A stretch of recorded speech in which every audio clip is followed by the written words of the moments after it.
Video like जरूर कर लीजिए और ऐसे वीडियो लगातार फ्री में पाने के लिए चैनल को तुरंत सब्सक्राइब कर लीजिए और बेल आइकन को जरूर टैप कर लीजिए ताकि आगे भी सारे वीडियो आपको मिलते रहे। यूट्यूब में फॉलो करते हैं तो प्लीज ये वाला फ्री टेलीग्राम चैनल जरूर ज्वाइन कर लीजिएगा। सारे नोटिफिकेशन सारे अपडेट यहीं पे आते हैं, ध्यान रखिए। यूपीएससी ने रिसेंटली एक एग्ज़ाम की नोटिफिकेशन रिलीज़ करी है, ईपीएफओ पर्सनल असिस्टेंट एग्ज़ाम 2024। देखिए, ये एग्ज़ाम ईपीएफओ का जो एक जनरल एग्ज़ाम होता है ईओ और एओ का, वो एग्ज़ाम नहीं है, एक स्पेशलाइज एग्ज़ाम है और रिसेंटली अभी हुआ भी नहीं है, 3-4 साल बाद इसकी नोटिफिकेशन आई है। तो ये एक अच्छी अपॉर्चुनिटी हर उस स्टूडेंट के लिए जो इधर भी एग्ज़ाम देता रहा है, ठीक है। चाहे आप सीसेट के कोई भी एग्ज़ाम दे रहे हो जिसमें क्यूआरई आती है, क्वांट रीजनिंग इंग्लिश आती है, या आप जीएस का कोई एग्ज़ाम दे रहे हो, उसके लिए बहुत बेहतरीन ऑप्शन है क्योंकि सिलेबस इतना ज़्यादा डिफाइन नहीं है, बहुत लार्ज सिलेबस, जाइंट सिलेबस नहीं है, किया जा सकता है और टाइम भी सफिशिएंट है, ठीक है। तो हम देखते हैं कि नोटिफिकेशन में क्या मेन बातें बोली गई है। देखिए, एग्जाम आपका 2 घंटे का है। पहली बात, सारे क्वेश्चन इक्वल मार्क्स के हैं, ऑब्जेक्टिव टाइप पेपर आएगा आपका। मीडियम जो है इंग्लिश हिंदी दोनों में हो गया, बहुत बेसिक बात है। 1/3 आपकी नेगेटिव है।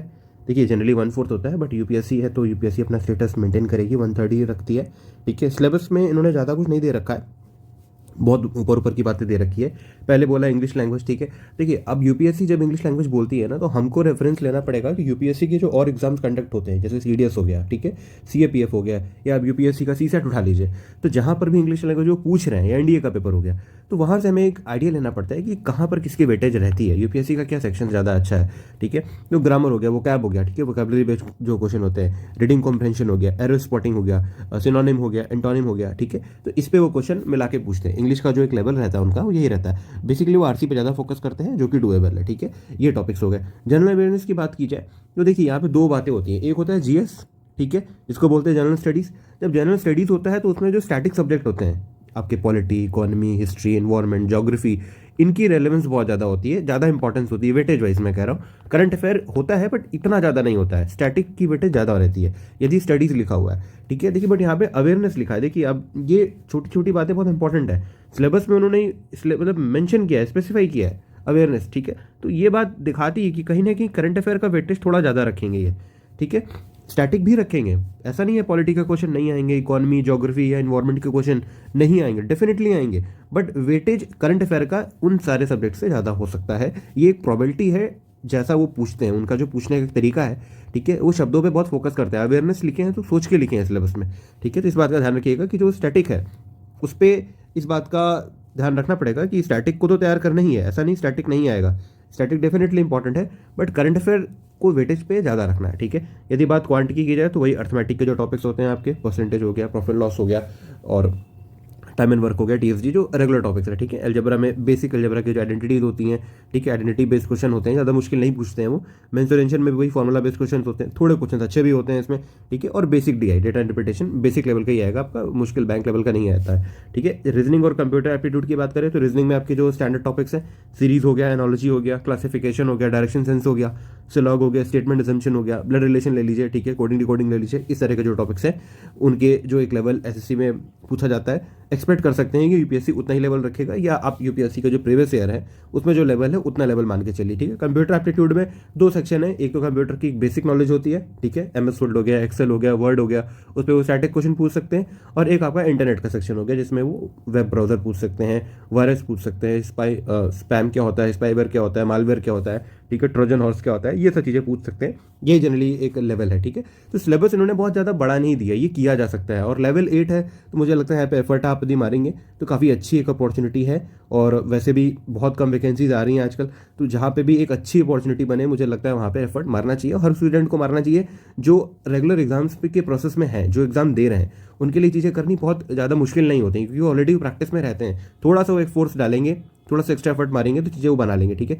देखिए, आगे क्या बोला गया, 300 मार्क्स का होगा, तो यहाँ पर काफ़ी रूमर भी है, यूट्यूब पे काफ़ी रूमर है कि 300 मार्क्स है तो 300 क्वेश्चन पूछ सकते हैं। नहीं, देखिए पॉसिबल नहीं है, ठीक है। 300 क्वेश्चन को पूछना 2 घंटे में बहुत बहुत बड़ी बात है। पहली बात, ह्यूमनली इंपॉसिबल हो जाएगा उसको करना, ठीक है। तो मैक्सिमम चांसेस है, क्योंकि 4 सेक्शन है तो 100 क्वेश्चन तो नहीं होंगे, मान के चलिए, या तो 120 क्वेश्चन होंगे या तो 150 क्वेश्चन होंगे, ठीक है। अब वो यूपीएससी ही बताएगी, अभी तो यहाँ पे कुछ क्लियर नहीं है। वेटेज इसका 100% है, और ये आपका रिक्रूटमेंट टेस्ट है, मतलब आरटी, जो आप एग्जाम देने जाओगे, ठीक है, उसके भी आप पे शॉर्ट लिस्टिंग होगी। स्किल टेस्ट नाम का एक ही है, अब ये मैंडेटरी है डेफिनेटली, बट ये क्वालिफाइंग भी है, ठीक है। ये बात समझिए, है ना, इसमें बिल्कुल महारत नहीं हासिल करनी है, लेकिन आपको बैठना है, मैंडेटरी है, आपको पास करना पड़ेगा, ठीक है। तो जो लोग भी कोई भी एग्जाम ऐसा दे रहे हैं जिसमें स्टेनो वगैरह पूछा जाता है, उनके लिए बहुत बड़ी अपॉर्चुनिटी है। और जिनको स्टेनो नहीं आता है उनको थोड़ा सा कि एक अपनी लिमिट को पुश करना पड़ेगा। डेफिनेटली मैं ये नहीं कह सकता कि चीज़ें आसान है, जो वर्ड पर मिनट रिक्वायरमेंट है वो अच्छी खासी लेवल की स्किल मांगती है, लेकिन यदि आप कोशिश करेंगे ना तो फिर देखिए मुश्किल तो हर चीज़ है, बट डेफिनेटली उस चीज़ को पुश करने से आपको एक लगेगा अंदर कि हाँ मेंटली मुझे थोड़ा सा ये मुश्किल लग रहा है देखने में, बट ये किया जा सकता है। और बहुत सारे ऐसे लोग होंगे जो नहीं जानते हैं या बहुत बेसिक स्टेनो जानते हैं, वो या 3-4 महीने में इतना स्किल कर लेंगे कि हो सकता है वो परीक्षा पास भी कर लें, क्योंकि जब तक आपका स्किल टेस्ट होगा, ठीक है, तब तक आपके पास अभी टाइम है। और यदि आप शिद्दत से काम करेंगे तो शायद आप चीज़ें बना लेंगे, लेकिन ये चीज़ आप कर ही तब पाएंगे। लिखा हुआ है ना, शॉर्टलिस्ट वही होंगे स्किल टेस्ट के लिए जो आप रिक्रूटमेंट टेस्ट में पास करेंगे, ठीक है।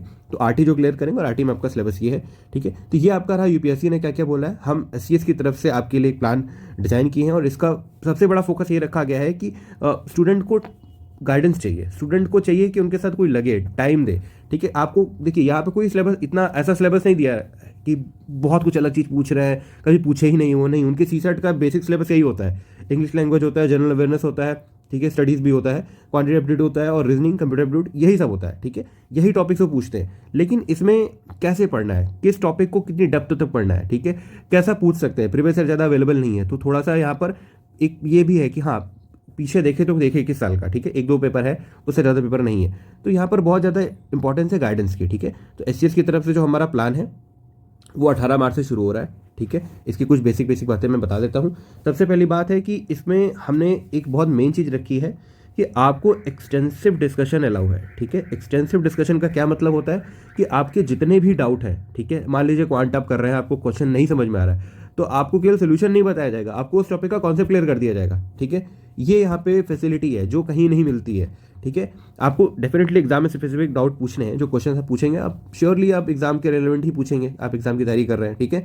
बट आपको एक्सटेंसिव डिस्कशन अलाउ है, आपको कोई डाउट वो नहीं है, डाउट क्लियरेंस में कोई लिमिट नहीं है, ठीक है। आपको जितने क्वेश्चन पूछने हैं आप पूछ सकते हैं, इससे आपको मिलेगा कॉन्फिडेंस, ठीक है, कि आपको कॉन्सेप्ट नहीं आ रहा आप क्लियर कर लीजिए, आपको जी का कोई कॉन्सेप्ट नहीं आ रहा आप क्लियर कर लीजिए, आपको करंट अफेयर में कोई चीज़ है, मेनली इकोनॉमी की मान लीजिए नहीं समझ में आ रहा है, तो आप पूछ सकते हैं, कुछ भी पूछ सकते हैं। ये सबसे बड़ी चीज़ है, हम बिल्कुल हैंड होल्ड करके चलते हैं, ठीक है। हमारी ये यूएसपी है कि एससीएस हैंड होल्ड करता है, ठीक है, केवल आपको मटेरियल वीडियो देके छोड़ नहीं देता है, ठीक है। हम चाहे तो अपना वीडियो कोर्स भी लॉन्च कर दें, उससे कोई फायदा नहीं होगा, क्योंकि ऑलरेडी जो लोग कर रहे हैं उसमें कुछ होता नहीं है, ठीक है। कोई बैठ के डिस्कस नहीं करता है, कोई 1-to-1 इंटरेक्शन नहीं होता है, ठीक है। तो यहाँ पर आपको वो फैसिलिटी मिल रही है कि आप अपनी पूरी तैयारी, एक मेंटर है, यदि मैं यहाँ पर अवेलेबल हूँ तो आप इंश्योर करेंगे कि आप यदि कुछ पूछ रहे हैं तो आपका उसको जवाब परमानेंटली उसको मिलता ही रहेगा, ठीक है। आप पूछ रहे हैं तो हम बताते रहेंगे कि हाँ ये है, ऐसे करना है, वैसे करना है। और ये सबसे मेन बात है, क्योंकि सिलेबस कोई बहुत बड़ा नहीं है, गाइडेंस बहुत इंपॉर्टेंट है कि आप गलत ना पढ़ने लग जाए। रीजनिंग क्वांट में भी लोग पढ़ते हैं, पता नहीं क्या क्या पढ़ने लग जाते हैं, ठीक है। तो ये चीज़ें इंपॉर्टेंट है।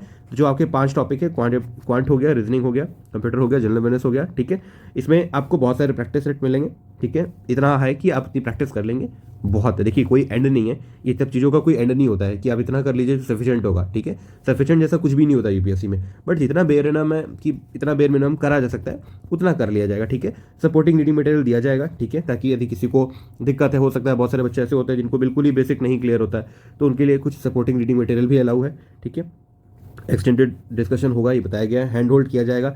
एग्जाम में स्पेसिफिक डाउट पूछने हैं, डाउट क्लियरेंस पे कोई लिमिट नहीं है, ठीक है। ऑफिशियल सिलेबस के हिसाब से आपको 10 फुल लेंथ टेस्ट मिलेंगे, ठीक है, जो 300 मार्क्स के होंगे डेली। अब ये देखिए 25 क्वेश्चन आपको डेली मिलेंगे जिनमें हाई क्वालिटी होगी, ठीक है। और ऐसे हम 1500 क्वेश्चन कवर करेंगे। अब इससे आप जो टेस्ट लगा रहे हैं, जो आप प्रैक्टिस सेट लगा रहे हैं, वही नहीं है केवल, ठीक है, आपको डेली भी प्रैक्टिस करना है, क्योंकि देखिए एग्जाम मुश्किल है ना, एग्जाम मुश्किल है, डेफिनेटली मुश्किल है, क्योंकि यूपीएससी कंडक्ट करा रही है। तो आपको डेली प्रैक्टिस में रहना है। क्वांट इन इंग्लिश ऐसी चीज़ नहीं है कि आपने एक बार कर ली तो आपका हो गया, आपको डेली प्रैक्टिस करनी पड़ेगी। तो उसकी भी हमने श्योरिटी रखी है कि हाँ आप डेली प्रैक्टिस में रहें।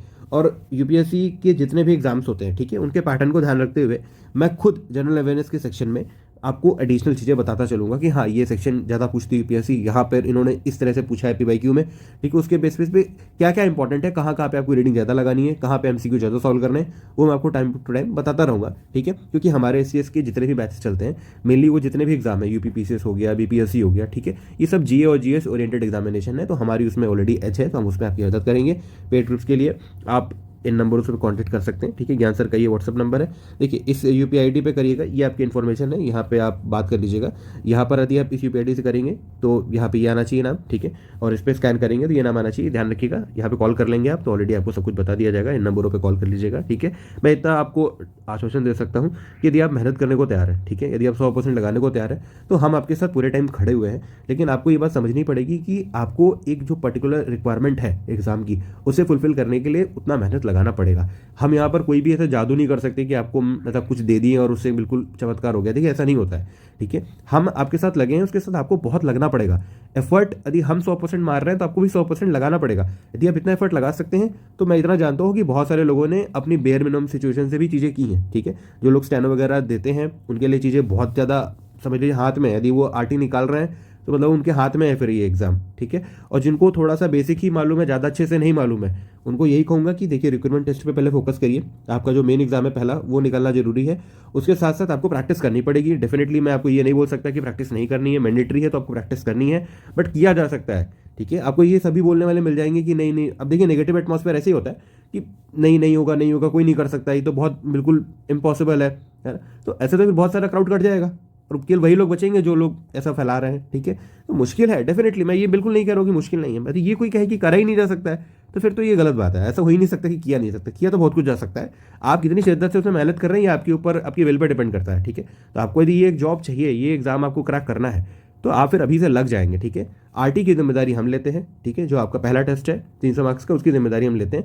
यदि आप ग्रुप में आते हैं, ठीक है, तो यहाँ पर आपकी पूरी जिम्मेदारी है। आप जितने भी डाउट पूछ रहे हैं आपको टोटल हैंड होल्ड किया जाएगा, आपके साथ लगा जाएगा, ठीक है। आप पूरा डिस्कशन में इन्वॉल्व रहिए, ठीक है, क्वेश्चंस पूछिए। और वही सबसे मेन है, यदि आपके पास गाइडेंस है तो आप जो बेयर मिनिमम आपके पास है, जो रिसोर्सेज हैं, उनसे भी आप बहुत अच्छा कर लेंगे। नहीं तो आपको दुनिया भर का रिसोर्स भी मिल जाए और आपको गाइडेंस ही नहीं कि आपको किस रास्ते चलना है तो फिर आप भटकते रह जाएंगे ना। फिर आपको लगेगा कोई कुछ कहेगा आप उस पर चलने लग जाएंगे, ठीक है ना। तो यहाँ पे फोकस इंपॉर्टेंट है। तो इन सब बातों के साथ मैं अपनी बात को यहाँ पर रोकता हूँ। आप इस वीडियो को अच्छे से देख लीजिए, समझ लीजिए, पूरे एग्जाम को समझ लीजिए और उसके बाद जो चीज़ें इंपॉर्टेंट है उस पर अपने अकॉर्डिंग एक्ट करिए। ये सारे नंबर हैं, इन पर आप कॉन्टैक्ट करके बैच में एडमिशन ले सकते हैं। 18 तारीख से बैच चालू हो जाएगा। Thank you so much.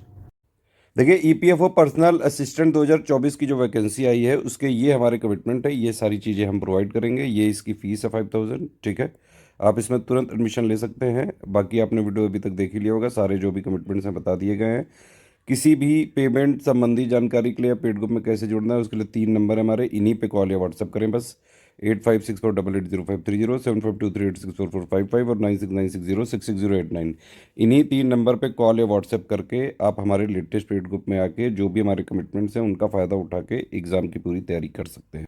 Payment कैसे होगा उसके लिए देखिए, पेमेंट के लिए ये कैश या फिर एनईएफटी या फिर आईएमपीएस या आरटीजीएस अगर करना है तो आप इससे कर सकते हैं। 3 यूपीआई आईडी दी हैं, 2 क्यूआर कोड भी दिए हुए हैं यहाँ पे। इनमें भी आप पेटीएम, फ़ोनपे, गूगल पे कहीं से भी कर सकते हैं डायरेक्ट स्कैन करके। इवन इस वीडियो से भी आप डायरेक्ट जो है स्कैन करके कर सकते हैं पेमेंट। बस ये ध्यान रखिएगा, ये वाला क्यूआर कोड अगर यूज़ करेंगे तो यहाँ पे लिख के ज़रूर आना चाहिए study for civil services @IDFC bank. और अगर आप ये वाला क्यूआर कोड यूज़ कर रहे हैं तो SCS ज्ञान प्राइवेट लिमिटेड @ICICI लिखा ज़रूर आना चाहिए। ये देखिए पहला आईडी यहाँ लिखी हुई है, दूसरी आईडी यहाँ लिख के दी है, S ज्ञान @ICICI, ये हमारी तीसरी आईडी है। ये तीनों आईडी में भी आप पेमेंट कर सकते हैं। पेमेंट करने के बाद आप अपना पूरा जो है नाम, टेलीग्राम नंबर, क्योंकि सारे कमिटमेंट टेलीग्राम में ही दिए जाएंगे, पीडीएफ के मार्फत दिए जाएंगे। क्विज जो है नॉर्मल क्वेश्चंस के माध्यम कराई जाएगी। डाउट क्लियरेंस वाला टेलीग्राम का डाउट क्लियरेंस वाले ग्रुप में होगा। इस तरह से चलेगा। तो ग्रुप नेम वही ईपीएफओ पर्सनल अकाउंट लिख देना, पर्सनल असिस्टेंट। और पेमेंट प्रूफ जो भी है उसका इस बाकायदा 12 डिजिट का रेफरेंस नंबर होना चाहिए, क्योंकि क्रॉस चेक हम जरूर करेंगे।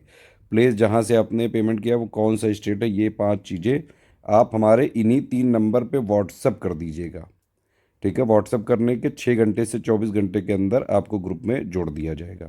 सारे टर्म्स एंड कंडीशन समझ लीजिए ध्यान से। No refund in any case है, ठीक है। आप अगर नहीं लेना चाहते हैं तो आप मत लें, लेकिन अगर आपने पेमेंट करके एडमिशन लिया है तो रिफंड नहीं हो सकता है इसमें।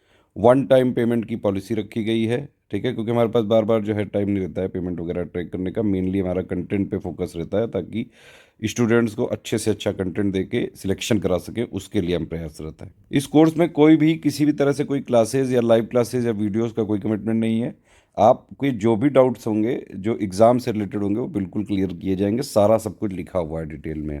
तो एग्ज़ाम की तैयारी कैसे की जाती है, ऑफिशियल सिलेबस पे टारगेट करो तो वो इस पे किया जाएगा टारगेट। आपको जो भी जो है ज़रूरी मटेरियल है वो दिया जाएगा, आप उस पर पढ़िए और कोई भी अगर कन्फ्यूजन है यहाँ पूछिए, तुरंत डाउट क्लियरेंस किया जाएगा।